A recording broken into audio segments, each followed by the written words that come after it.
Hello, everyone, and welcome to Teacher Time, where we interview our teachers, ask their opinions on things going on in the world. Today, I'm joined by my co-host, William Beasley, and teacher, Mr. Foster. Hey, great to be here, guys. Now, Mr. Foster, we students have always heard stories of your life, whether that be from a week ago or when you were a kid. What we'd like to know is what made Mr. Foster into Mr. Foster. Oh, man. That is a very broad question that you could go a million different directions. You start from the beginning. I had a great childhood. Certainly a lot that we could talk about there. But yeah, I mean, really what got me to this point, I never thought I would be a teacher when I was y'all's age at all. But it really was looking at my life when I got to a point when I was ready for a change and thinking about who made the biggest impact in my life, what stuck with me in my life. I got into TV. I was very interested. I was in a similar class in high school as to what I teach now, and really thought I wanted to be in front of a camera. But it was something that over time, the more that I got into it, I had an opportunity to be on the technical side. So when I was in high school, a friend of mine got me into the actual business, not just the class type of thing. He asked me if I was interested in working an Auburn football game, being on the sideline, pulling cable for the camera guy. So obviously 17-year-old kid said yes, and that led to something. I kept saying yes, and it turned into a career, and never really thought it was going to be my career. And I got to be in my late 20s, wanted to make a change, and honestly, the nature of the world and the way that people argued nonstop, and they argue on social media about this is bad, but what are you doing? What are you doing to make it better? And I asked myself, what can I do to make an impact in my community and put my money where my mouth is? If things are bad, do something to change it. And to me, the best thing I could do was get in the trenches and to teach. And I got that experience. I worked part-time in Helena at an after-school care program and really loved it and was more fulfilled doing that than I was doing camera work. I was traveling all over the country and doing a lot of really cool stuff. But that really had a big impact on me. And I think those a combination of those things really have kind of made me into who I am. Obviously very talkative and always have plenty of advice and all those things. I come from a family of pastors and teachers and preachers and teachers. And so that really has molded me into who I am. And I think y'all can probably pick up on those things pretty regularly. Yeah. All right. On this topic, were you ever going to originally be what you are now, or did you want to do something else before you got into broadcasting work? I think I wanted to be a veterinarian before I wanted to be anything, which it's kind of funny to think about now. But no, I mean, I kind of, it just kind of happened organically, everything that's happened. And I don't think you have to know. I think we're all still figuring it out. Like we're all on this journey, and you just figure it out as it comes. And what I tell people is walk through the doors that open for you. And that's not going to look like what you think it's going to look like. So you may think, oh, I want to go on this path, but another door may open for you, and you can't, think that you have it planned out better because you don't, and you don't know what, you don't know what's going to transpire, and you don't know the opportunities that are going to open. So no, I didn't. I mean, I had no clue this would be where I ended up. But I knew when the time came and I had felt the call to be here. I said yes, and I listened to it, and here we are. Would you rather just be a cameraman or cameraman and teacher? I mean, there's days when I go back and I'm like, man, things were so simpler, and they were so much simpler when all I had to do was just run camera. But it's not as fulfilling. And, to get a little deep into sort of the things that impacted me on a deeper level, my aunt was a teacher. And when I was considering, should I go back to school to do this? I feel like I really could make an impact. she got diagnosed with pancreatic cancer, and she was dead within 2 months of her diagnosis. So, part of my legacy, I will always say, is her legacy, because when she was sick and when things were going bad, she had a legacy, and she had made an impact, and there were a lot of things that she could point to and say, my life made a difference. And what I started asking was, what's going to happen if I'm just a cameraman? And that's no disrespect to the profession. It's a great profession. I love it. I still love to do it. But I just thought there was something more for me, that I wanted to be somebody in a community that impacted that community and made that community a better place. And so I would say for stress, it would just be a cameraman, because the good thing about that job is when you're done with the job, you're done. You don't take it home. You're done with the show. You relax. There's nothing better than when you're done with a show and you're in the car and you're headed home, because it's over. There's nothing to stress about. With teaching, and I've had to learn this, it's never over. It's never over. I can be done. You catch up with grading, and then you're getting an email about somebody's grade and trying to correct it. So it never ends. The stress is different. But the impact and the fulfillment is on a whole nother level. And seeing you guys develop and you guys kind of find your path in the world, and feeling like I've had, a tiny impact on that, there's nothing like it. All right. On the subject of students and what they do, what's your favorite podcast that your students have ever done, like this year or just of all time? Man, favorite ever. I mean, this year it's easy. It's the telethon that we did. Just because when my ambition is kind of surpassed by the students, that's always a big, big thing. And that was kind of an idea that I had, and I didn't really think we'd ever do it. I certainly stressed about the possibility, but for them to, for a lot of kids to kind of take that on their own and run with it, that was huge. And really all time, I can't quite think of one show. I mean, there are some that I can kind of vaguely think back to and like, man, this is really cool. But the first live show we ever did, that was something that we built up to and did that was really memorable. The first show we ever did, I look back on it, was not good, but it's a reminder that you really got to enjoy the journey, because there's going to be things that you miss about it. There's things from that first group. There were no expectations. So people, say that I'm more stressed now, and that's not necessarily true. There's more expectations. And we've done the rough shows, and now we've got to be better, and you got to improve year to year. So, I think back and I was building to something, but the reality is we had something good that first year, same as we do now. And so you just got to enjoy every step. And so we've had a lot of memorable shows. I can't pinpoint, one in particular outside of that telethon that, that was kind of the culmination of my career to this point was, kids to take that kind of initiative and to make something happen, to stay on air for 3.5 hours or 4 hours, however long we did, was big time. And so I would say that this year and probably overall is the number one. But man, there's a lot of great segments and great memories along the way, really creative stuff, and really cool moments. The telethon was really cool. I'm glad I was a part of that. But since we're on the topic of favorites, who has been your favorite student throughout your whole time here at PHS? Oh man, favorite student. Was this the question you were like, I don't know if you can ask. This isn't. Okay, No, this it's wasn't the not. controversial. I can't say I've had one. I mean, I've had so many memorable students, and I feel like, there's ones that stick out every year.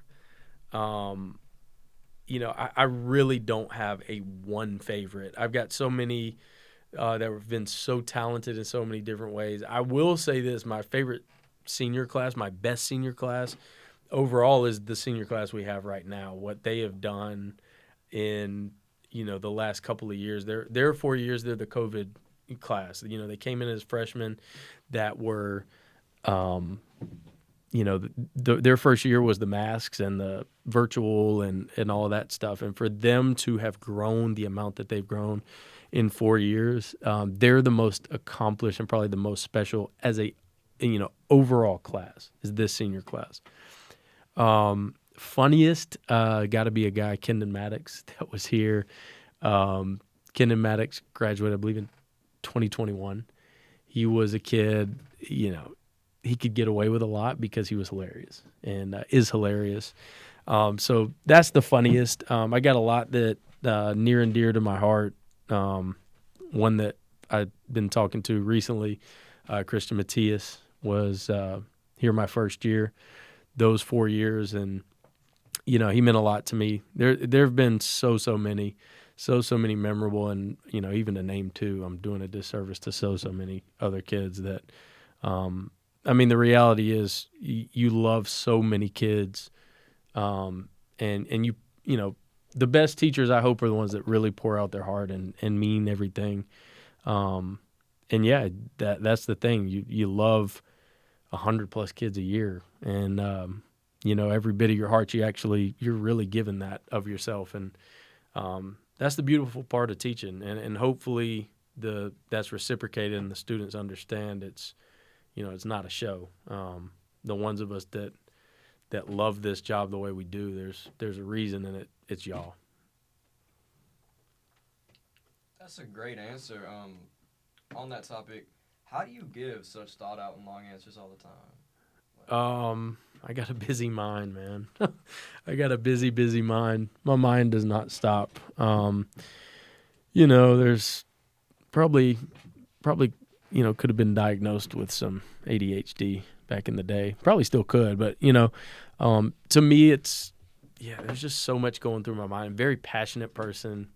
I very much, I love life, man. I feel like I have such a passion for living, and I just feel like there's so much mystery in the world. There's so much awesome stuff in this world we live in that I got opinions and I got wisdom, and it goes back to those preachers and those teachers, man. You know, with that in your family, it's just in my DNA. And I really hope, I think the most important part of an educator is that we make you guys lifelong learners. And I know that's a cliche that they say about teachers, but the reality is if you leave Pelham High School, I don't care how good of a student you are, if you leave here with a thirst for knowledge and a curiosity about the world, we've done our job. I don't care what your GPA is, because if you leave here and you want to get better and keep learning, then we've done our job. And that goes beyond grades and anything else. So I could always keep going, man. I could sit on this mic for hours and hours and, you know, ask questions, and I like to talk. I like to think, and conversation's cool. Well, since you started talking about kids' GPA, what has been the worst GPA you've seen? I don't look. I really don't look. You know, there've been kids that, for all the success stories, you do have the sad stories too. And so I don't know. I mean, there've been kids, unfortunately, that have gone to jail. There've been kids that have dropped out. Ones that you might have 1 year and, you know, some transfer and you don't hear from them, but then some you're like, hey, what happened to so-and-so? And they dropped out.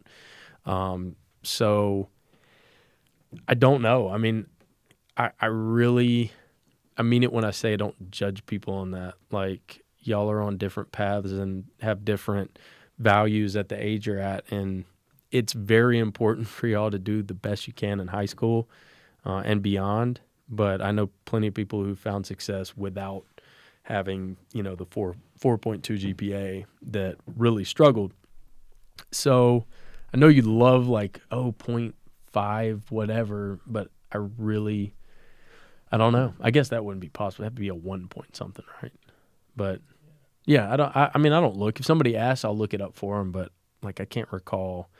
I think I've seen some in the ones, but you know, but I don't know, because I don't study that, and I don't think it's, you know, like funny or anything. Like, I want the best for everybody. And, unfortunately, some people don't see the value in it. And all I can do is encourage them to do better.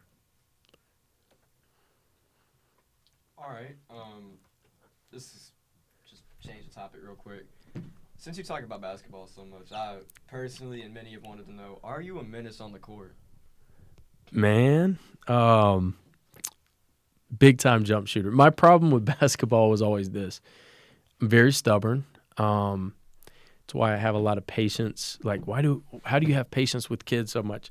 It's because I was obnoxious, man. I was very stubborn. I still have that in me. And you really couldn't tell me anything. My problem on the court, very offensively talented, didn't want to play a lick of defense.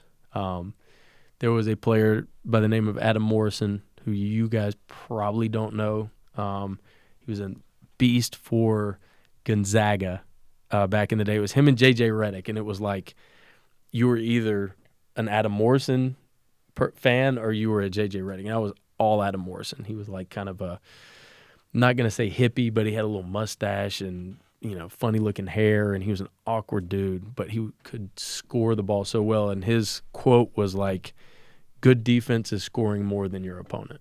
And so I was like, yeah. And no. So now if I play, I'm going to focus more on defense, because what happens is you get older, your joints start to fail you, and the offensive game is more inconsistent because I just don't play. But I can shoot that thing. I mean, I still got a shot. And when I tell people, you don't want to play, let me warm up, you don't want to play. Because if my shot comes back, I can still shoot it. And the offensive game was always what I leaned on. I'm not fast. I'm not super, naturally athletic. But I would say I'm a crafty scorer and a streaky shooter. And when I heat up, I can shoot that thing. All right, well, since we're on the topic of basketball now, let's strafe away a little from personal life. Why do you go for the Timberwolves? That's another – well, I mean, the thing about the Timberwolves, it is a personal thing. I've been a Timberwolves fan for 25 years, and people ask this, and there were two players that really drew me in. Wally Szczerbiak, who was my favorite player of all time until Anthony Edwards, and Kevin Garnett. And so Wally Szczerbiak played for Miami, Ohio. When he was in college, he was a big-time March Madness star one year. Miami, Ohio upset somebody, I think Washington. It was like a 14-3 upset or, 13-4. So it was a big-time upset. And then I'm channel surfing a year later, and Wally Szczerbiak is on the Timberwolves. And I'm like, that's that's the dude from Miami, Ohio. I love this guy. And so it was just kind of a perfect storm. And I'm like, oh, they got Kevin Garnett, and they're not the Lakers. They're like this kind of cool, lesser-known franchise. And, when you're in middle school, you don't have anything to do. So I just became, obsessed with them. And so I this was when you really had to try to find pictures and to find stuff on the internet. So I found all these pictures. I printed them out. I had color, pictures of the whole team on my wall. I had the Kevin Garnett shoes, all the Adidas. I had the AND1s. I had jerseys. I have been a fanatic since then. And and then to get personal is the more you're a fan, it's not just about the team, it's about the memories you have with them. My parents got divorced when I was 15, 16, and I remember so many vivid memories of that was the comfort for me, was to watch the games, because at that time you couldn't watch all the games. I have League Pass, so I watch all the games, but they might be on a national game, and at the time, Kevin Garnett, we got a lot of national games. So it was an event for us to have a game, and I just remember watching those with my dad. When we won the play-in and everybody laughed, my dad was in town, so I get to watch that, and it was we're going back to the playoffs. And, I've been to so many games with my friends. I've got a lot of memories. So for me, it is a very personal thing, and, sports bring us together. And, long-suffering fan, man. I have bled Minnesota blue and green for a long, long time, and it's just my team, and it always will be. And, you know, I'm an Auburn guy, went to Auburn, but people ask me, like, would you rather have an Auburn championship or a Minnesota? You give me one Minnesota to 10 Auburn championships because it's another level for me, and that's my team. Okay. Well, who is your least favorite NBA player? Oh, man, least favorite NBA player.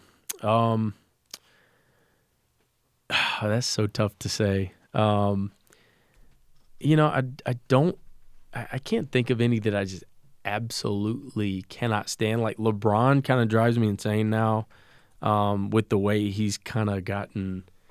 I hate that we have Instagram for these players. I hate that we can see like their vanity just front and center. And it's like, I loved LeBron so much for so long, and now it's like you see what he posts online. It's like, dude, stop. Like, you're just making yourself look bad. I don't know. I'm not a huge Joel Embiid guy, and maybe that's just a comparison because, like, him and Kat came up as kind of opponents, and, like, his whistle he gets if you play the Sixers, it's stupid. It's ridiculous. The guy gets an insane whistle. But I think he's also kind of a cool guy. So I don't know, man. I'm not much of a. I don't like to hate people. I don't really hate anybody. I think Ja kind of rubs me the wrong way. The way he's gotten in trouble. And we had a pretty testy playoff series a couple years ago. So yeah, those guys. But it all comes back to like you beat my team. So like. You know, if we beat Joel Embiid every time we played him, I'd probably love him. But I don't know, man. I love talent, and all these guys are incredibly talented. So I know Russell Westbrook's one. I got a lot of my friends hate him, and I'm like, he was incredible though. So you know, I don't know. I don't want to say I hate anybody. I don't know them, but yeah, those are some guys. Not my favorites. All right. I don't know what to say about how you feel about LeBron, but as a whole, what do you think is better, basketball or football? Basketball. And you know, I'm the voice of the Panthers. I get to call our games, and I do a ton of basketball. I do a ton of football, done baseball. Love calling all of it, but I'm a basketball guy. I love football. Absolutely love football. Played football. But man, there's just something about basketball. It's the most beautiful game to me. Just the different types of players, the skill level. Like, I just love basketball. So it's got to be basketball. All right. Well, this is going to be our last question for today because we've been going for a while now. I don't even realize. Yeah. If you could relive 1 year out of your teaching career, what year would that be? Oh, wow. Was this the question? No, the question was basketball or football. Okay. That's a controversial question? No, the question was, how do you feel about Kamari and saying that Patrick Mahomes is better than Tom Brady? But why don't we want to ask that? I'd love to bring that up. Because we're singling out one person. But if you want to talk about it, we ahead. can bring it up. He says he's better than Tom Brady. He does. Yes. I agree. Heard what I said. Here's the question you got to ask with any athlete, and this is going to drag us out a little longer than it should, but are we talking about a player's peak, or are we talking about their longevity? Player's peak. Player's peak, it's Mahomes. It's not even close. Like, there's no doubt about it. Mahomes has better skill. Zero. And I would even say, like, Aaron Rodgers' peak is better than Tom Brady's.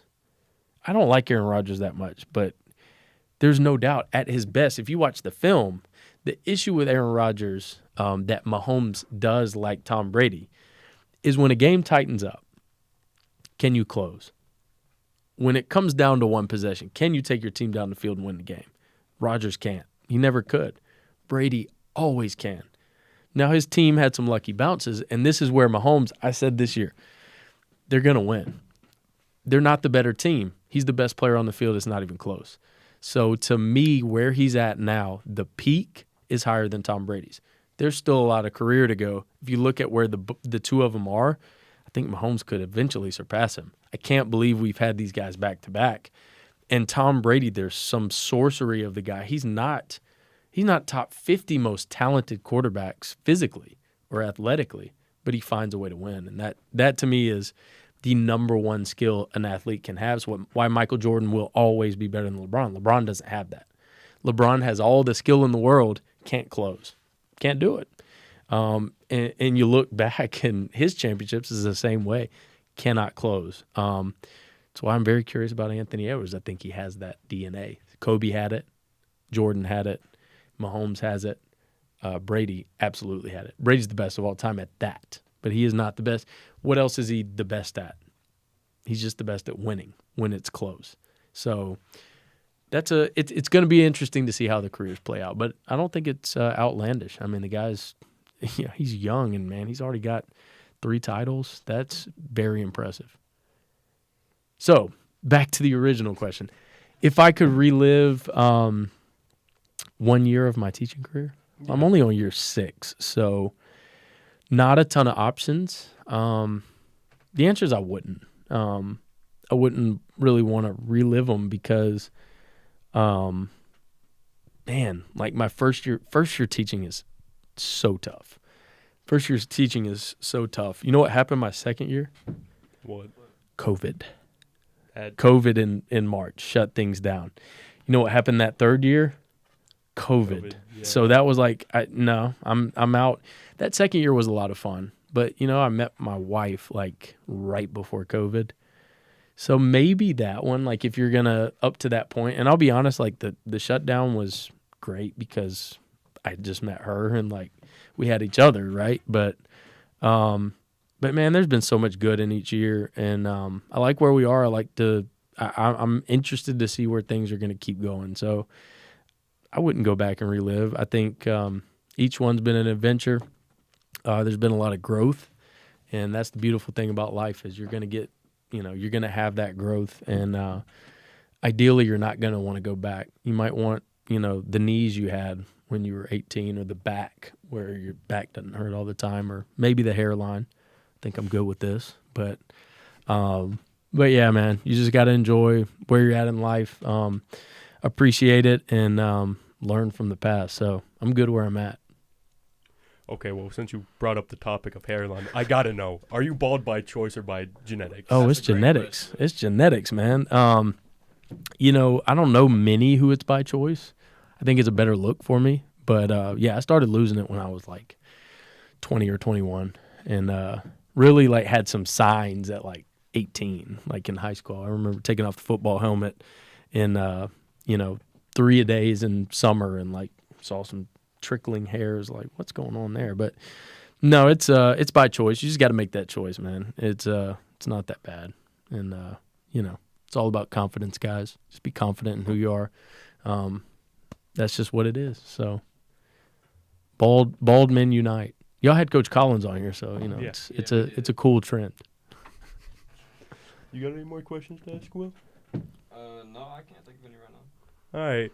Well, I think that's going to be it for this episode of Teacher Time. Thank you, Mr. Foster, for joining us. Maybe a little long-winded, but been a pleasure. And it was enjoyable. Yeah. Anytime, guys. Enjoyed it. Thank you, Will, for joining me this time. No problem. Hey, shout out to Curran over here on the board. Yeah. Yes, thank you, Curran. Let's go.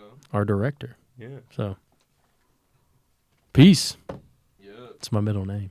Really? Yeah, it really is. I've seen it on Power School. It is, indeed.